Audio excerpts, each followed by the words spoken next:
Hey, what's going on, everybody? It's Rich Perez welcoming you back into another dose of your weekly rundown.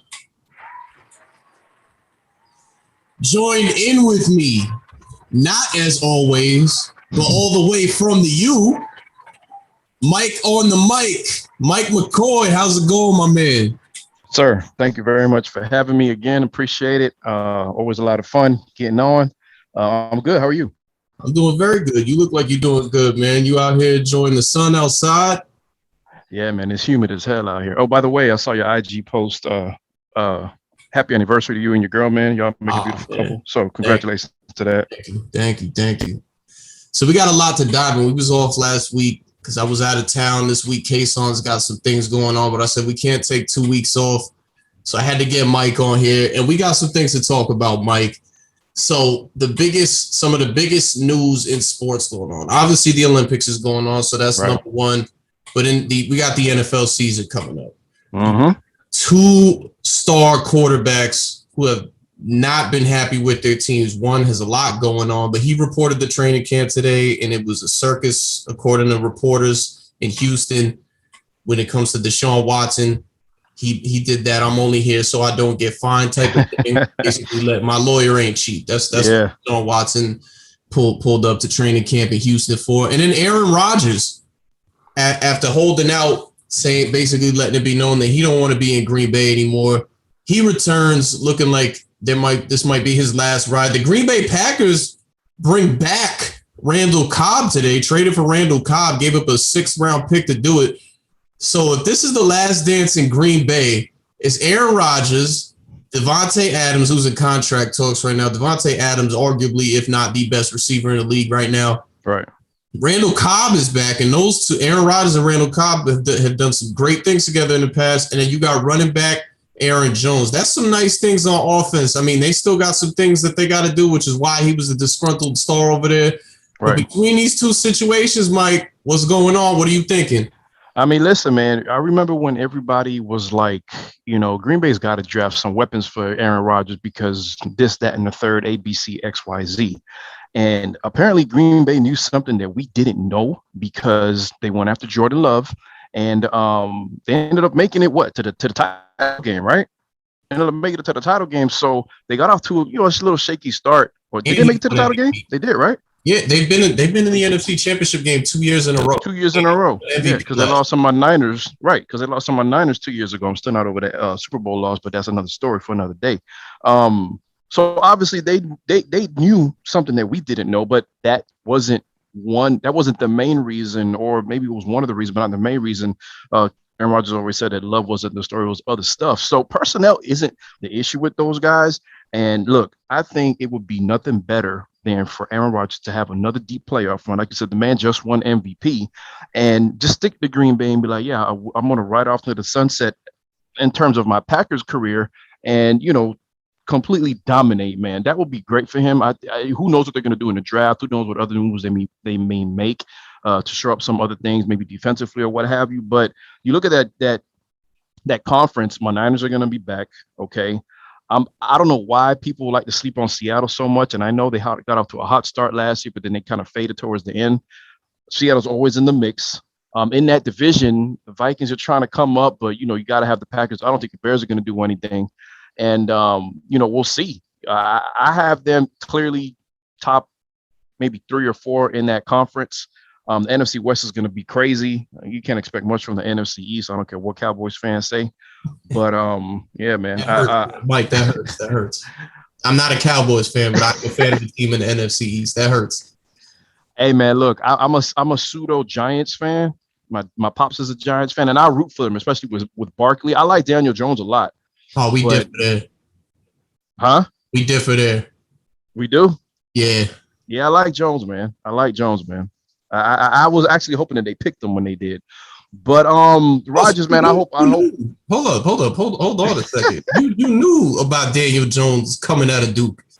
Yeah, man. Remember, coming out of Duke, I'm a Kane, and so people talked about him, but he had all the intangibles. Okay, he did everything right. He didn't make mistakes. And Cutcliffe is a quarterback guru. So anybody that comes under him, what he did with Peyton Manning. So kind of Yeah, and in the mold of, I say, an Eli Manning, because he didn't have as Eli had hype coming out. Jones didn't, but you don't expect much from him because he's not one of the top tier guys in the league. I like Jones a lot, man. I think he's gonna get a lot better, especially if you put some weapons around him, which the Giants have. We'll see. Yeah, he grew. I was not happy about that draft pick. We're not going to go off on a tangent now. We got to stay on topic. I just want to get out the way since you said that. But he grew on me because when they started calling him Danny Dimes and stuff, his placement of the ball was A1. And we knew he didn't have a great line. We knew that all the weapons weren't there. He had some nice weapons, but it wasn't a complete cast over there. Right, and he could move. Yeah, but you know what? That's one of the because I'm like, all right. Last year, I'm like, he's starting to develop. I see some things. Then he gets hurt, and he's definitely scared to move to what was it? His knee or his ankle? I think it was his ankle. He's scared to move on that ankle when he comes back. So he could still be a little bit of a pocket presence though, and he wasn't that great from the pocket when he didn't have his legs available to him. So that just told me he was a little limited. So this is a make or break year for him. He's got no excuses as far as offense goes. We know that defense was pretty good last year. But to stay on topic with this Aaron Rodgers thing, I mean, they just kind of it seems like they haven't. Maybe it's one of those things where it's like the Dallas Cowboys and Jerry Jones, because nobody talks about this stuff. Maybe it's the Dallas Cowboys. Jerry Jones doesn't go too hard with making the team better than it is because people are still going to go out there and buy these tickets. James Dolan doesn't go crazy with the Knicks until a year ago because people are still going to go out and buy these tickets. The Green Bay Packers knew they have this all-time great talent, one of, if not the greatest talent at the quarterback position ever. Right. They're not Super Bowl contenders without him. And maybe they just feel like, hey, as long as he's here and people are paying for these tickets and we getting the TV revenue, we don't have to do anything. And I guess he just felt he's finally gotten tired of it. And I mean, he came back for this last year, but every time he's asked for something, he didn't get it. They couldn't stop it. One of the reasons why they lost to San Francisco 49ers and the Tampa Bay Buccaneers, they were never a good run stopping team. Both teams just run the ball up on them. You would think after the loss to the Niners in the NFC Championship game that they would do something about that. They didn't. They went out and they drafted a quarterback instead of getting him a receiver or drafting one of those D linemen that's a good run stopper. Right. And I mean, what did they this past draft? No receiver in the first round again. Same thing as far as the defense goes. I think they actually took a running back. I can't recall what they went for. But that was. You could tell he's just a disgruntled guy. He has every right to be. And the thing is, he could do that because, like you said, he's a generational talent. But the thing with the Packers, what you said about management, man, is they're publicly owned. I had a neighbor that a former neighbor, and he invested in whatever he had to do to become like a minority owner. And so that's a mistake when you do something like that because, you don't have to say that you think you do or whatever, and people will get together, do what they got to do. And the Packers mean a lot to that city, to the NFL. And if something ain't going right, the people will get the job done. These minority owners, some obviously have more stake than others, but you need to get it together, man. I don't know why he thinks he has the pool that he has, but that's not the case.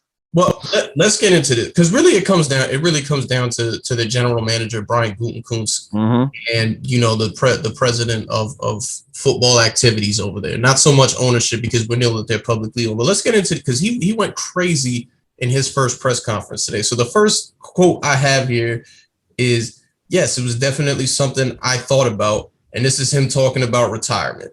Then they asked him about his relationship with the people over there. He says, "I love this team. I love the fans," which is perhaps, it's a slip, but definitely felt like one of the more telling things there. And I bring that up because of what you just said. So when you hear stuff like that, like, what do you think? When he talked about what, the fans? Yeah, that last one when he says, I love this team. I love the fans. That's cryptic, man. I don't know what to take from that. I mean, he loves the fans. I mean, isn't that kind of what you're supposed to say? Everybody's supposed to say that, especially if you're in Green Bay, one of the most storied venues to play at and one of the best, fan bases. I've never been there or whatever, but you talk to a Packers fan and they're vested. So I feel like number one, you have to kind of say that, but I also feel that he's probably not even lying because, it's not like if Green Bay's the biggest place, so he probably has had some ties or relationships with certain people, fans or what have you. And I mean, I believe it's genuine when he says that, but it feels like there's something else with that, and I can't really make that out. I feel like there's a double meaning, not a double meaning, but I feel like he's saying something else too. Yeah, I'm trying to pull up a couple more of these here because he, like us, from what we've heard and just getting a chance to see it a little bit, he really was not messing around. Another one is Green Bay isn't a huge vacation destination. People are coming here to play with me. Kind of taking shots against the city of the organization. Yeah, I mean that's like that reminds me kind of what Noah was saying, like talking about Cleveland, like you ever like to go to Cleveland on vacation or whatever. So I mean, fans aren't going to be happy about that. But let me ask you this: do you think fans are going to be pulling for him? I think they're going to be pulling for him more because he's back. But well, they know what they are without him. Here's some more. Aaron Rodgers cites the decision to cut Jake Kumerow last year and is as an example of where he'd like to have been consulted. Maybe run it by me and I can change your mind. Rodgers says Kumerow was the second best receiver in training camp last year. That's crazy when you're talking about needing more weapons over there. It is, and like I said, I mean, and this is all on Rodgers, but they're obviously not where they get without him. But did they really need more weapons or whatever everybody else was saying? Because, like I said, they knew something that we didn't know if they made it to the NFC Championship game 2 years in a row. Just think about this though, Mike. Aaron Rodgers, for all the success he's had in the NFL, Super Bowl champion of the NFC Championship game multiple time MVP. Yep. Has thrown to a first-round wide receiver once. And they've had some good receivers, but thrown to a first-round wide receiver one season in his entire career. And was that Jordy Nelson? No, it wasn't. And that's another reason why. You know what, Mike? It really all started to boil down when they got rid of Jordy Nelson because that was one of his go-to guys. That was his go-to guy. That was probably, I would say that's probably his favorite receiver he's ever thrown to in his career. He's also said, I know I can still play and I want to still play. Mm-hmm. Well, I can play, but I don't think I want to. And that was Brett Favre at age 37. The first quote was Aaron Rodgers at age 37. I'm sorry, Mike. I'm just still because, like I said, he just went crazy. Apparently, after we record today, I'm gonna pull this interview up because I heard he really came with the receipts. Listen, man, at the end of the day, he really wants to be a Niner. Okay, that's a team that he loved growing up. That's not gonna happen because exactly we all know. As a matter of fact, Trey Lance just signed his contract. It either was yesterday or today, but maybe he's trying to make a move to go. Well, he is. I bet trying to make a move to go out west. I don't know. But that's where he really wants to be. So he's probably he probably really is pissed off because he knows he's not going to be out west. Mike, I'm going to give you the most telling quote so far of them all. The media loves to make stories when there's not enough content out there. True. It's pretty damn clear based on this press conference that the media was not exaggerating the depth of this drama. Ooh, shots fired. That's all on management, man. And look, we will never know unless there's like a book that comes out or something later on exactly the extent as to what the hell went on behind the scenes. But like you said, he knows he's on his way out, so he can say whatever he wants. And like Magic said, I ain't gonna be here. So he's got the most leverage. He's got the most leverage because it's true. He could go. This isn't a great comparison here, but he could go full David Ruffin. So they ain't coming to see you, Owens. They coming to see me. Yeah, the Packers are not anything without Aaron Rodgers. Let me get this last quote out here before we move on. This wasn't a draft day thing. It started with a conversation in February. I just expressed my desire to be more involved in conversations directly affecting my job. Also, I wanted to help the organization maybe learn from some of the mistakes in the past, in my opinion, about the way some of the outgoing veterans were treated. And this is Wow. kind of going to Stephen A. Smith. Stephen A. Smith has actually been saying this for almost a year now, that the Packers have treated Aaron Rodgers like garbage. Yeah, if you don't treat your franchise guy, who just so happens to be one of the most physically talented quarterbacks that can make every throw on the field that we've ever seen like that, how can you not involve him with personnel decisions? Maybe not even decisions, but at least, hey, look, we're thinking about doing this. What do you think? We're going to do this regardless, but what do you think? How do you not? Because I bet you every other star in the league gets, especially if he's a quarterback, gets that treatment. So I'm sure he felt slighted in some way, shape, or form, but I don't blame him at all, man. And I think that's why the majority of Green Bay fans will be on his side. You know, I think he would really empowered him to take this route that he's been on. But even before this press conference, I think he saw what guys like Tom Brady did, getting out of New England and getting everything that they asked for in another. Tampa did everything Tom Brady asked. Tom Brady says, "I need every weapon possible. Bring me my old weapons from New England. Get me a great run game. Let's draft an offensive lineman." Yep. Anything he asked for, they gave him. And I think, number one, like we've just been talking about, Aaron Rodgers is tired of the disrespect, and he sees, if I get out of here, I can be in a better situation and I can win a lot more than some of these other guys are winning. Yeah.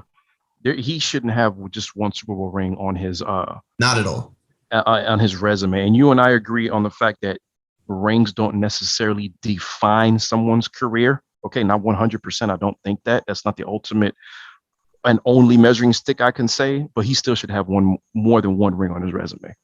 Absolutely. And like you said, we agree on that point. It's something that I've said to Kayson. We talked about this after they actually lost going into that last NFC Championship game this past season.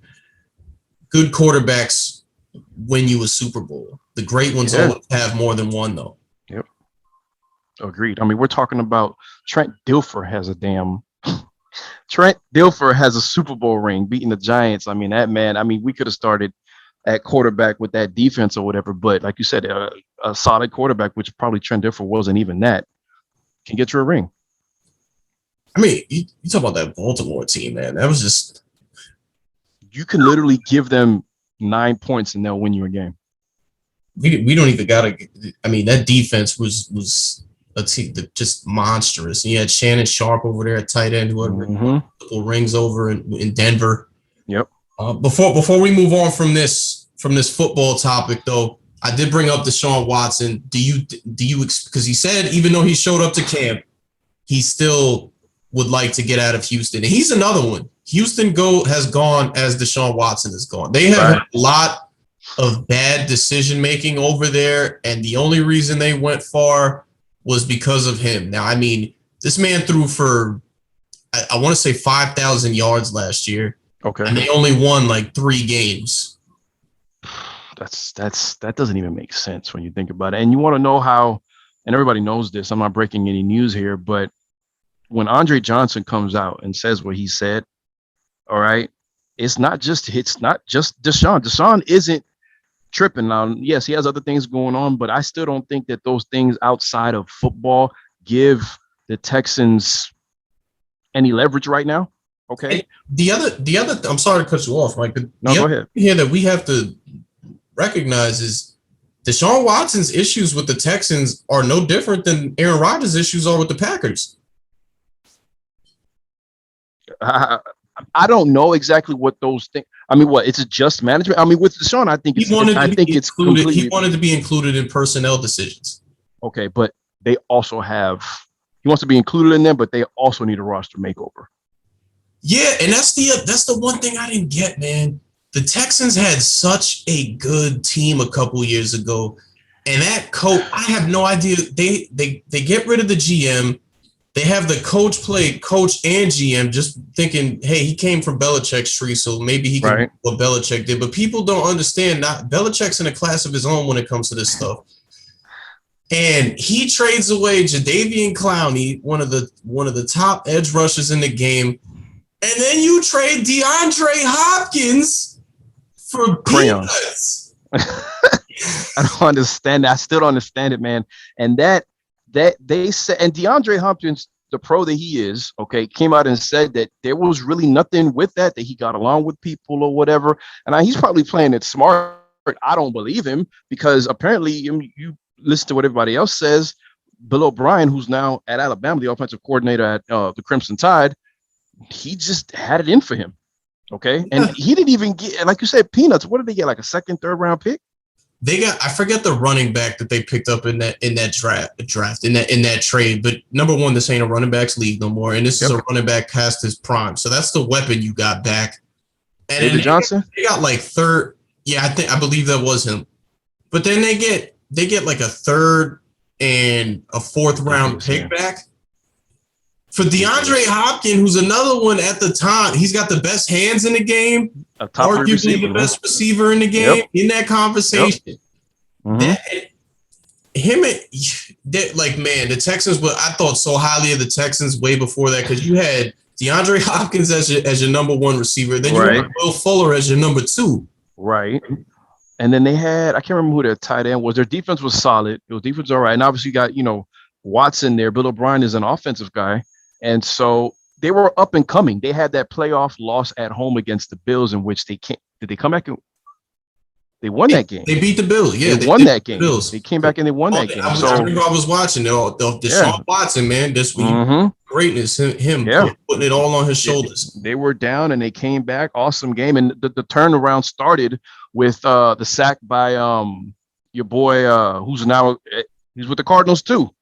JJ Watt.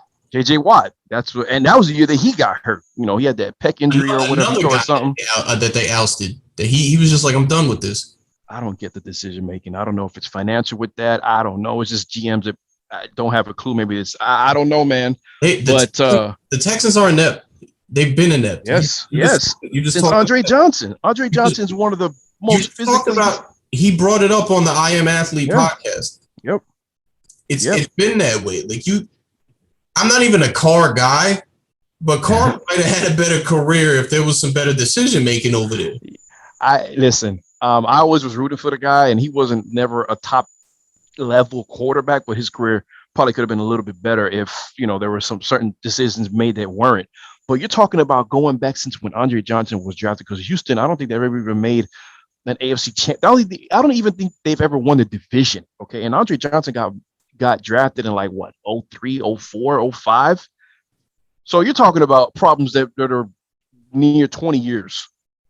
Spanning near 20 years, and that's ridiculous. What do you before we get into some NBA stuff? What do you see for not the Texans? We know the Texans are going to be bad. all those draft decisions that they make that Bill O'Brien made have come back to haunt them. They're going to have first round picks, top 5 picks going to other teams now. What do you see for Deshaun Watson?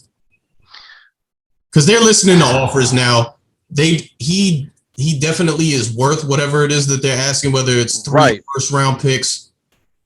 The thing with him is obviously he's a completely different situation than Rodgers in the sense that Rodgers doesn't have the off-field stuff going on. So I don't know how scared other teams are of getting their hands on him because you don't know what's going to happen legally. Okay. I don't want to sit here and predict anything because then, people be like, certain comments will arise if you say whatever and you're not thinking about the victims or what have you. So I don't want to sit here and predict what's going to happen, but I'd be scared if I was a GM. You're talking about 22 allegations, man. And at one point they were coming out like 2 a day, 3 a day, whatever. So maybe things will start to pick up steam when you see charges being dropped, if they're dropped or if they go to trial and he wins whatever, or maybe settlements, who knows? But I don't think I think he's going to end the season a Texan. I think that much. And then, next offseason, you see what happens. But he is not out of the water yet. And I wouldn't be interested in him until there's some light at the end of the tunnel. Let's move into some NBA stuff here. We got the draft coming on tomorrow. Before I start with the draft, because, we NBA guys at the end of the day, Mike. So we've heard all the news about the Sixers and Ben Simmons looking to part ways now. It's sad to see a little bit because I still think highly of Ben Simmons, even with that dud of a season he had in postseason last year. Yes. But some news came out. Number one, the Sixers are asking for a very steep price to get Ben Simmons. Actually, we talked about this. Oklahoma City allegedly offered their first round pick and Shai Gilgeous-Alexander, and I think some other draft compensation as well. And the Sixers went and said no. So the Sixers, from what I hear,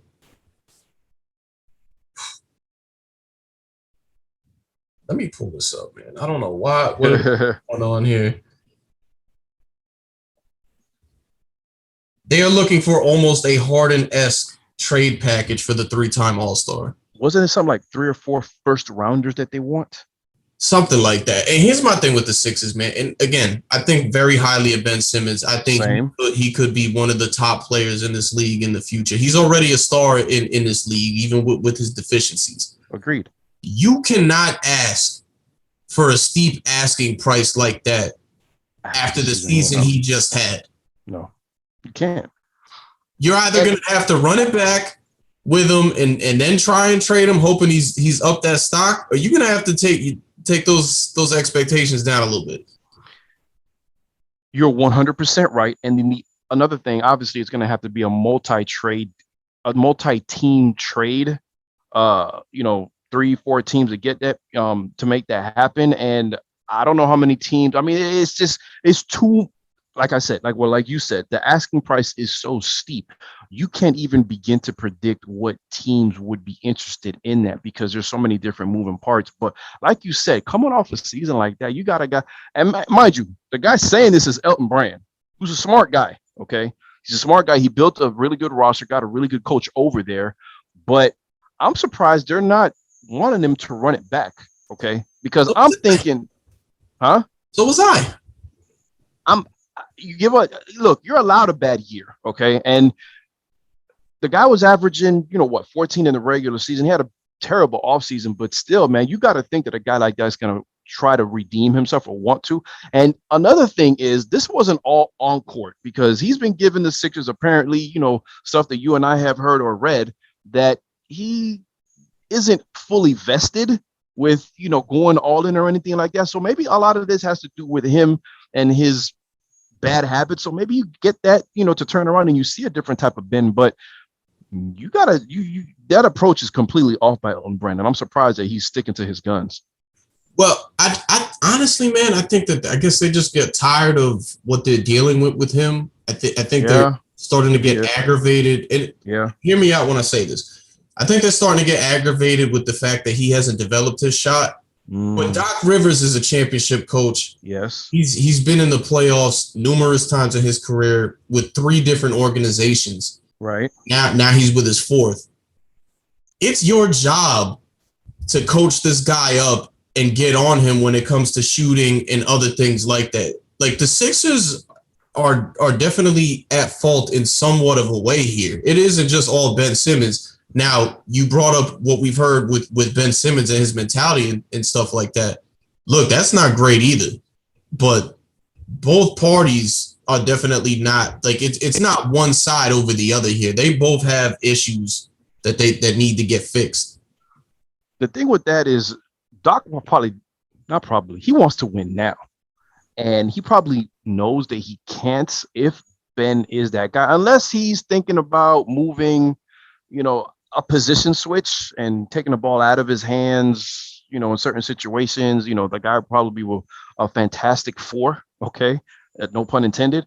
But he wants to win now, man. So maybe that's part of the reason why. I don't know if maybe him and Elton Brand have had some conversations, but part of me feels like he wants to bring Brand back as well.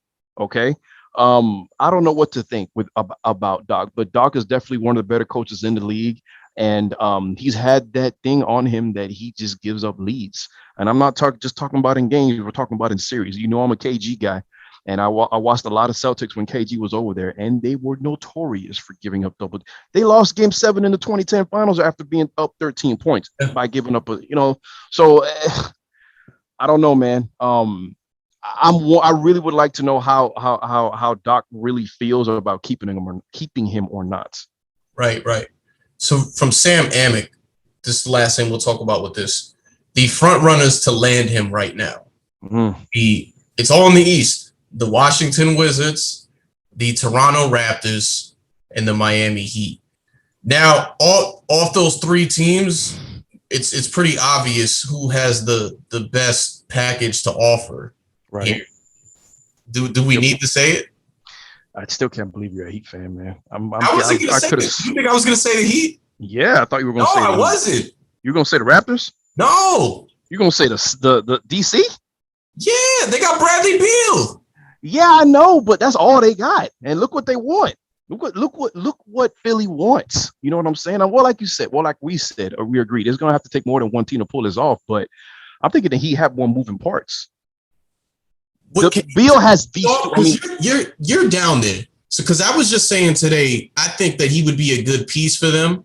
Mm-hmm. If there's any organization based on the history that's going to get Ben Simmons to his full potential, it would be the Miami Heat with the development program that they've ran over there with a lot of guys. Right. A lot of guys, some of their the best years of their career have been in Miami. I mean, exactly. You go back, even though it didn't end up working out, you go back to Dion Waiters. Dion Waiters was a moving part in this league for a long time. His first payday was in Miami because he came out and was lights out. Mm-hmm. And Pat Riley doesn't play down there. So why don't you tell me, since you're down there, what makes you think that the Heat have the best way to get this done? Listen, man, as much as I hate to admit it, okay, you know I'm a Bulls fan or whatever, but guys tend to really buy in when they come to Miami. That culture thing is not a joke.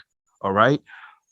You're gonna listen to Udonis when you get here. Okay. Old man, call him whatever the hell you want to. He's vested in the league. He's respected. And they have a template down there that you're going to follow from 12-year veteran, whether you sign there as a 12-year vet or a 2-year guy that's, trying to come up.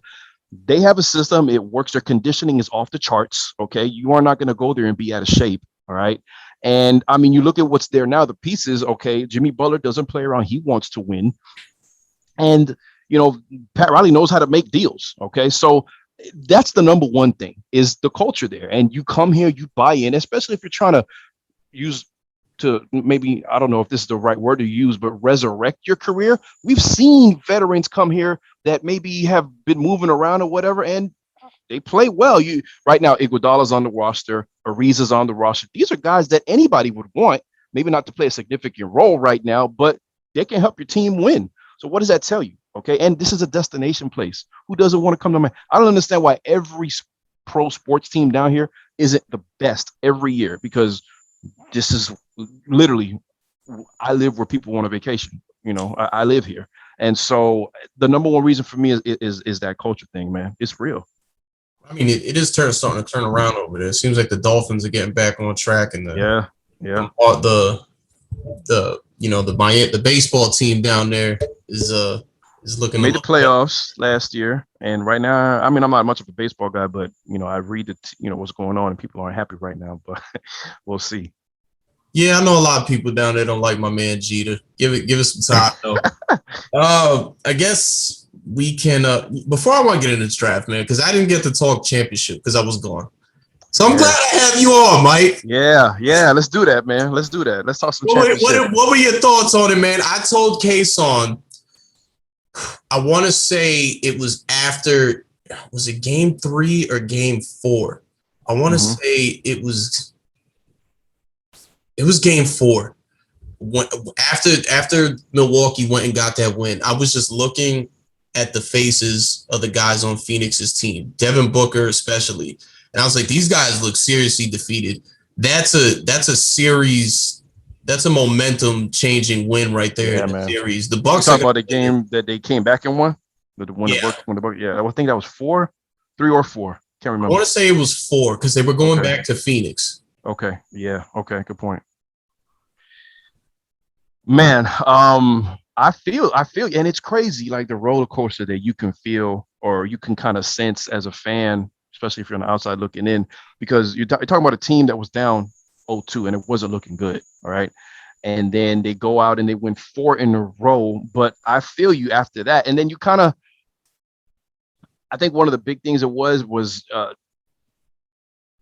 coach decided to start really playing Greek down low more and kind of get him with Ayton and everything like that. Ayton disappeared in that series. You're talking about a guy that was like, oh, Ayton could be, one of the X factors, if they win a championship, and he was completely erased once they made that move. Mm-hmm. But yeah, you felt that, and that downhill momentum, and then Greek just kind of like turned it on. And your boy Mitty, okay, our boy Mitty, for everybody that was commenting on, people don't listen, man. All we said several weeks ago, the last time I was on with you guys, is that we can make the argument for him to be a top 10 player. The guy does not belong in the top 10.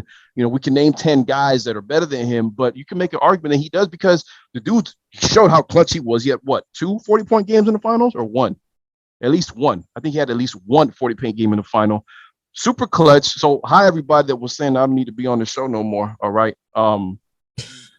But he came through, and I'm glad that he did that, man. Yeah, and I mean, even in that series clinching game, it was getting a little tight late. He hits that last shot to kind of ice it for him. I mean, we knew people even go. I had it posted on the rundown page when CJ was talking about it, because it's the same exact thing that, like you just said, well, how people don't listen. CJ McCollum never said Chris Middleton should be Finals MVP. All he said was, "Yo, he's been killing it on both ends of the floor. How many votes do you think he would get for MVP?" Exactly. And nobody's lying when they say that. We're not slighting Giannis. Of course, Giannis is going to win Finals MVP. Yes. Giannis had back-to-back 40-point, even at 50 piece. Come on, nobody's saying nothing. But give my man Mitty some respect. The NBA players are giving him a ton of respect. Why can't anybody else? Because he's not the household name. He's the guy that didn't come out of college 1 year, one and done. His game is not flashy, which so what? Kawhi's game isn't flashy either, but it gets done. It gets the job done. You want to know why? Because nobody's fundamental anymore in the NBA. If you had a fundamental game in the NBA, you could average double digits, and that's why Brogdon is good. That's why Middleton is good. That's why Kawhi is a star.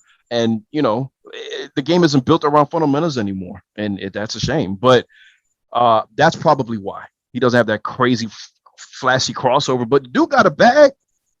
Mitty got a bag, man. He can get in that bag. And, like you said, he's clutch. I think that's a big deal, too.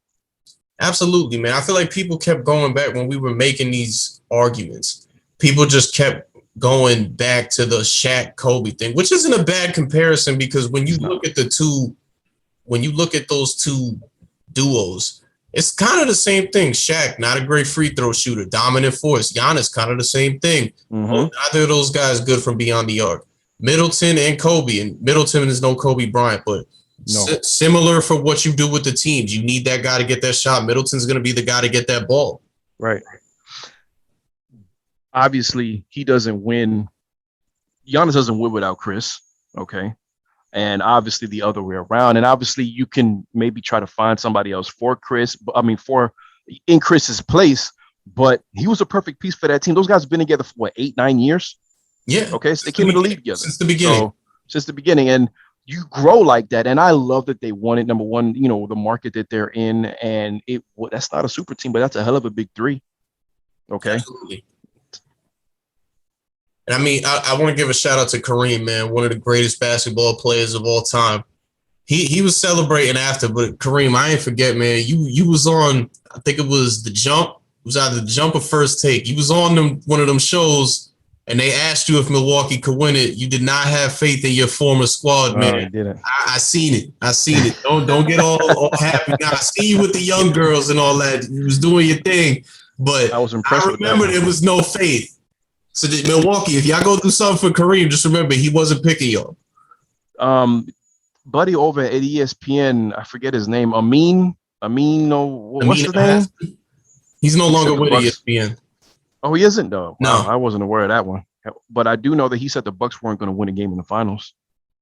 He said the Bucks weren't going to win the game in the finals. Amin Elhassan has said a lot of crazy things over the years. I remember when Miami. I remember when Miami made their run to the finals last year, and right. I was saying, I don't know if Miami at the time. I was like, I don't know if Miami can go to the NBA finals. Okay. But I think that they can make it conference finals. Like if they match it, this is before obviously everything was finalized. I was like, if they match up with Milwaukee, regardless of the bubble, they have been a nightmare matchup for Milwaukee the entire year. They're going to beat Milwaukee, and I think Amin Elhassan came out and said like they're not doing anything. They're not even going to get out the first round. Like if Milwaukee, I think he kind of just let whatever happened in the regular season between those two chalked it up to like Milwaukee wasn't going hard. This is the playoffs now. I'm just like, dude, you're a little crazy.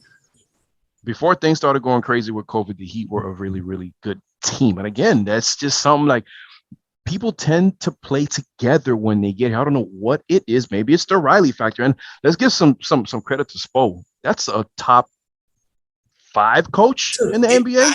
It's so crazy to me that it took that finals run for people to finally give Spo his respect.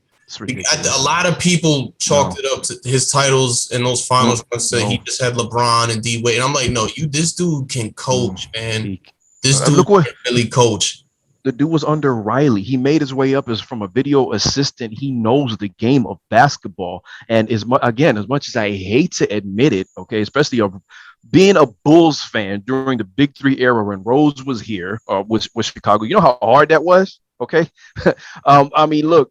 The Bulls were probably the team that gave the biggest headache to the Heat out of anybody in the NBA, outside of course the Spurs who beat them in the finals. But the Heat hated playing the Bulls. All right, and spoke a coach. This was before the Big Three. He's a very smart guy, and if it wasn't for Spo, we would know nothing about positionless basketball. That is true. That is 100% true. That was not a thing up until that. I really, man, I tell you, man, even though everybody hated that team and how they came together and everything, overall, the NBA was just a fun era to me to watch from that summer of 2010 till LeBron went back to Cleveland. Just not even Miami and what they were doing, just the whole what was going on in the NBA period in the on both ends. Of course. No, I mean, look, you love basketball. It's going to piss you off some things that, went down. But at the end of the day, the NBA is like year round. The drama that goes on even in the off season, it's like better than any reality TV show out there. Free agency talk, trade, whatever, even, with the draft that we're going to have tomorrow night. It's a beautiful thing. So it can piss you off as much as it wants, because I'm one of those people that the game pisses me off because of how much it's changed. And I still watch it. I'm not going to be one of those guys that don't watch it because there's no big man anymore that parks his ass in the paint. But yeah, man, I feel that. I feel what you're saying. Well, you spoke about the draft. We got a couple more minutes here to talk about that. Draft is going on tomorrow. Yeah, man. I think you're gonna get a few good players in this draft. There's gonna be some franchise guys, I believe, within that top 4, and then there might be another guy that slips down low that could really do something. Right. Let's get into it. I know Detroit, from what I've heard, we talked about this last time you came on. They might not be all in on having the number 1 pick. I've said for any team, and I go back to when the Celtics had the number 1 overall pick. They knew they wanted Jason Tatum. Right. They also knew that Philly wanted Markelle Fultz, and they knew if they trade back to 3, the Lakers are going to take Lonzo Ball. Philly's going to take Markelle Fultz. We're going to get our guy at 3 and get draft compensation back. Perfect swindle right there. If Detroit is all in on getting a guy like Green over Cunningham or possibly someone else here, maybe Mobley or Suggs, trade back. Houston, if you want to trade back to 2 with Houston, do it. Houston wants Cade Cunningham. We've heard all the rumors. It's the perfect situation for a team that can get a franchise cornerstone and you're not good and can continue to build your team into the future. You're talking about one spot. You're not talking about moving, out of the top 5 or anything like that where crazy stuff can happen. But there are people that think that this is a 1-player draft. I'm not one of those people, because I said it to a Detroit basketball fan. And I said, I'm one of those people that say when you have a top pick like that, it's because it's for a reason. You're not good. Trade back, get assets. Doesn't necessarily have to be players. It could be assets for the future or veterans, whatever, just pieces, period. And he was like, hell no. Okay, the last time that we had a top pick, like you can't even remember. You keep this pick. It's a 1-player draft. You go get Cunningham. I don't agree with that. I say trade back, especially for you. Everything that you just said is how I'm feeling about it too. But Cunningham is one of those teams, one of those guys that could fit on any team, man. Okay. I was looking at CBS Sports and their player comp to him was Luka. All right. And then they had some highlights that, I don't like looking at the highlight thing because everybody at some point is going to have a step back three, a nice pass or whatever. But the step backs that he was pulling, they look just like Luka. Now, the only thing, I don't know how long this is going to, I don't know if it's going to affect this game or not, but he has a really low release point on his jump shot. Luka doesn't. He has a higher release point. So I'm wondering, you get a good defender on him, how that's going to change. You don't really want to mess with a guy's jump shot this late in the game, but his release is really low. So I don't know how that's going to translate into the NBA. We'll see. But I think he's one of those guys that could play anywhere. His skill set, especially if you're talking about Luka, to me, Luka is not the best player, but the most talented player by far in the NBA. The guy could do it all. You talk about a guy that was averaging more rebounds than Zion, which is crazy. But I think it's a win-win if you stay up there and take him. Yeah, for Detroit, I think that they can't go wrong here. If they want to stay and take him, do it. And I think because you know what, man, I think people aren't talking about Jalen Green like they should be because he didn't play college, and we didn't get to see a ton of him with that condensed G League season. Right. A lot of people just paying attention to that. It's pot, and I mean, he said it himself. Obviously, you're gonna big yourself up like that in the draft, but he might not be wrong there. He said it himself. If he went out and played college, it's possible that we could be having a conversation of who is going to be the number one overall pick. Yeah, he's that good.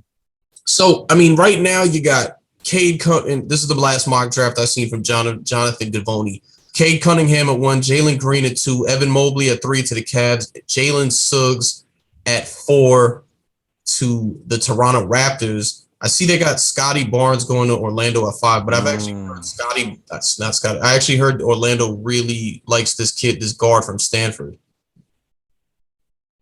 Really? Okay. I mean, Barnes is at FSU, isn't he? He's at FSU. State, yeah, small forward. I would think that they were. I mean, I don't know, geography isn't a reason why you draft a guy, but he's right up the road. And I mean, you probably have more insight on him than anybody else.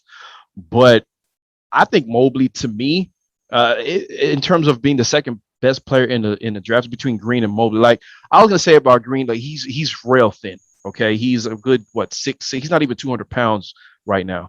The thing with him, and I'm gonna have to start changing my stance, man. Number one, I'm not a fan of one and done. Let me just put that out there. But with that being said, so many guys are coming out after 1 year, okay, of either college or playing elsewhere. And in Green's case, the G League. I can't say anymore that, that's not an NBA body. Because after a while, everybody's going to be 2 years removed from high school. Okay, I can't say that anymore. So I'm not going to use that against him. Everybody now is an athlete coming up because let's be honest, you're the best player on the court since you're 6 years old. You're going to get by with what? Your athleticism. You don't know how to shoot the basketball yet. He's a streaky shooter. I was doing some homework on him before we got on air. He's a streaky shooter. And so that could go against him, but nobody coming out right now has a polished jump shot. Okay. The best players in the league now that were athletes coming in, they got LeBron's shot got better. Kobe's shot got better. Wade's shot got better. Okay. Heck, Rose is hitting some shots now from the outside. Okay. That's going to come with time, with coaching, with experience. So everybody's an athlete coming out now. I think the league right now is you take the best available. And so I like Mobley. His comparison I saw on CBS Sports was AD. I see him more of a Garnett guy. His last comparison that I saw was actually from a scout on one of these NBA teams. So I was getting into it with somebody on it. We could talk about it a little bit. I know we're a little short on time, but go ahead. Chris Bosh on offense, Anthony Davis on defense. I don't disagree with the Chris Bosh on offense, and I could see Anthony Davis on defense because KG was a hell of a defender. Love KG, was my favorite player in the league until he retired, and I had to pick somebody else now as Jimmy Butler. But I could see that, okay? Because number one, Chris Bosh, people don't remember this, but Chris Bosh was dogging with a capital D. Prime Dwight Howard. I'm talking about Defensive Player of the Year, Dwight Howard. Chris Bosh really sacrificed a lot as an individual for his career to go play in Miami. 100%. People tend to like forget, just like you said, people really tend to forget how good he was.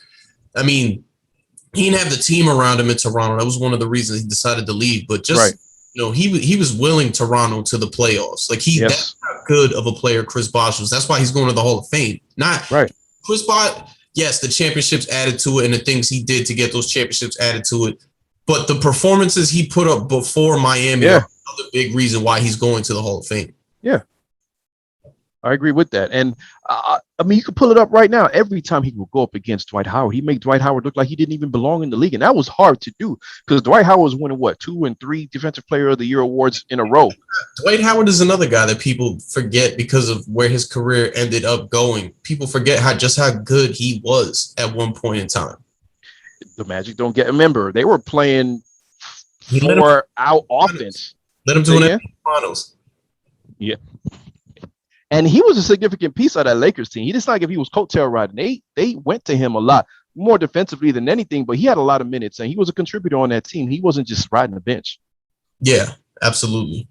So number one, Mike, you talk about a player comp of the Bosh on offense, AD on defense. If that's the case, you're drafting a Hall of Famer, Evan Mobley. Yeah. Listen, it's going to happen. There are going to be some pieces in this draft that maybe are not spoken of right now. To me, I'm not one of those guys that think it's a one-player draft. But hell yeah, I mean, and the way the league is moving right now, positionless basketball. He's going to be a big, and he could probably extend the floor or whatever. He's worthy of the number one pick. It's not going to happen. Originally, he was in those conversations. I mean, when we first got into the draft, it was Cunningham at 1. Mobley at 2, definitively. Now things have changed because I've always said the Rockets need to go guard here, especially with them losing Harden. Yeah. But obviously people still think highly of Mobley. Before we get out of here, Mike, I just have one because you said you think highly of Green and Cunningham. What's your thoughts on Suggs, man? Because Suggs has been a guy that I've been high. Like you saw the clutch win for him to send Gonzaga over to the championship game. What's your thoughts there? He was a guy I thought Houston should go after before the Jalen Green train really went on. I'm not sold on him, and I don't know if it's because he's a West Coast guy. He's what school is he at? Gonzaga. Gonzaga's on the West Coast. I believe so. Good question, right?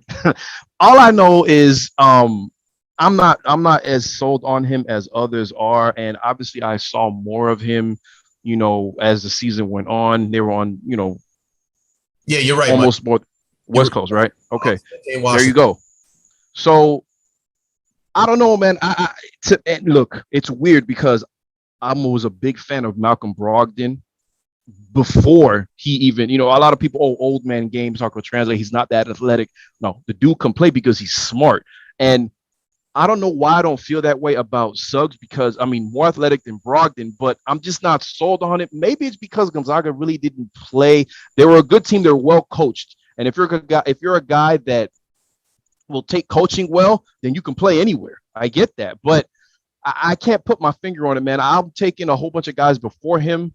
He's a leader, okay, a guy that, stuck around because I think he's coming out as, a junior? Man, I thought he was a senior. Okay, even more my point. And normally guys that stick around that long is because you can't get drafted one and done. So you got to get better. If you're good, you come out now. That's how college basketball is. Or guys that are sticking around G League, going international, whatever. If you're that good, you're getting drafted now. You're not waiting. This guy's been around for 3-4 years, so he's gotten better. And like I said, I can't put my finger on it because I was a fan of Brogdon when he was at Virginia, when everybody else really wasn't. So I guess I'm going to have to see it. He's only a sophomore. Who's a sophomore? Okay. Is he a redshirt sophomore, a 3-year sophomore?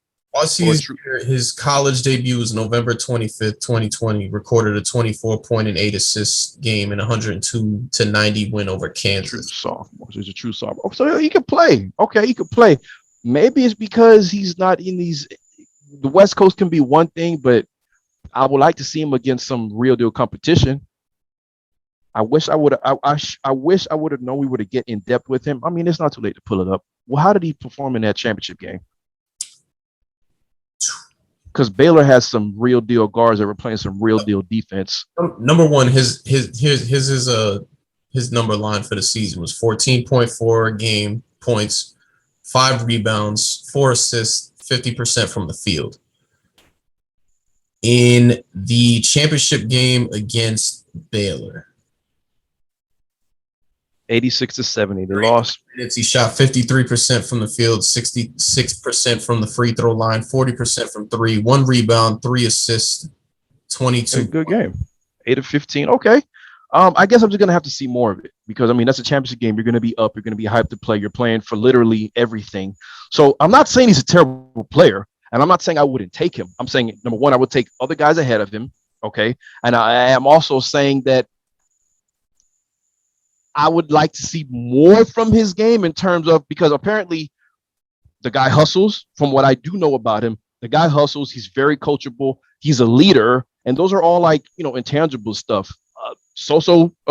Mid-range game, can get to the hoop, good free throw shooter. And again, I'm not going to say he's going to be a terrible NBA player, but I'm going to have to see it, man. I'm going to have to see it. That's the only way I can put it. He's not my favorite guy in this draft. All right. I can definitely respect that opinion, Mike. One quick thing before we get out of here. What's up? Is there a big trade tomorrow night? Is Ben Simmons out of there? Do we see something crazy? Memphis already went crazy when they sent Valanciunas over to New Orleans to get Steven Adams. And that was only on a Monday. Do we get something on draft night? Listen, man, we're all looking for it on draft night every year, and we rarely get it. I don't think it's going to happen tomorrow night. If it does, it would be a welcome surprise. But if I was gun to my head, I don't think we see it. Lonzo Ball supposedly is on the block. I think that's going to happen before Ben. And if I had to really put my money on it, I would say Ben starts the season as a Sixer. Okay. Well, isn't Lonzo's going to be a restricted free agent, isn't he? I think so. It's a good point. I can't remember. I know my Bulls have some interest in him, man. I know the Bulls have interest. A lot of Knicks fans have interest in him. We talked about it quick, and this is the last thing before we get out of here. Obviously, you want him to be more offensive. Like his younger brother LaMelo is everything that his dad built him up to be. Right. Prospect. So you would want to see him play like his brother. But as a floor general, he's perfect. He top notch, man. Slow it down. He's a great passer, finds guys great. And for some of these teams, that's just what they need. Exactly. You don't need everybody to do the same thing in the NBA, man. Okay. You don't need a guy to be a 20 plus. You don't need that. And let's not be fools here either. He has stepped up his offensive game in the past few years. He's a better shooter now. Gets to the lane, gets in the lane. What about his defense? He's one of the better perimeter defenders in the league. So you take guys like that. Those are guys that help you win championships. He can start for a championship team. I think he can start for a championship. Obviously, he's going to need some really good pieces around him. But people say that Rondo couldn't win in 2008. And look what he did. He's going to be one of the best point guards we've ever seen. So I'm not comparing him to Rondo, but I think in that regard, where people say Rondo couldn't win, people are saying, whatever about Lonzo, I think you could compare that. But he's gotten better offensively, and I think he's an all-around guy. I'd take him. Definitely. I'm not far off on that with you, Mike. Mike, I want to thank you again for coming on, giving us some time here, man. The show had to go on. I'm glad I got a chance to do this with you. We'll definitely keep working in the future, man. No, I appreciate it anytime. I'm able to talk with you guys. Unfortunately, Kayson wasn't here, but hopefully next time, if you guys need somebody, I can chop it up with both of you guys, man. I appreciate it. Definitely. We appreciate you. So we'll catch you guys, man. Tune into that craziness. It's Mike McCoy, aka Mike on the mic, and Rich. We'll see you guys next time. Peace.